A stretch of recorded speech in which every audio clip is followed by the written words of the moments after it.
ఇప్పుడు తోటలోకి వచ్చాను చూసారా, ఇదేం తోట చూసారా, ఇది సెకండ్ పార్ట్ అన్నమాట. ఇది దగ్గరికి పెడతాను చూడండి, మిరపకాయల తోట, మిరప తోట. ఒకే చెట్టుకి ఎండుమిర్చి, పండుమిర్చి, బబ్బా ఎంత బాగుందో కాయ, భలేగా బాగుంది. ఇది పట్టుకో, పచ్చడి నూరుకోవచ్చు. మా అమ్మాయికి అయితే ఇప్పుడు ఇదిగోండి ఎండుమిర్చి తయారవుతుంది.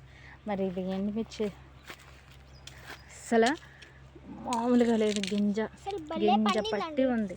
ఇప్పుడు నేను కొన్ని కోస్తా చూడండి, చూసారా ఎండుమిర్చి చూస్తుంటే వైట్ మీద గ్రీన్. వాకి తల్లి ఎలా ఉందిరా నీకు? తినేద్దామండి. పండు మిరపకాయ పచ్చడి చేసుకున్నాం ఇవాళ మా ఇంట్లో. అదే పండు మిరపకాయల పచ్చడి చూసారా. తోట ఈ బాగా కండు చూపు మేర కనపడుతుంది.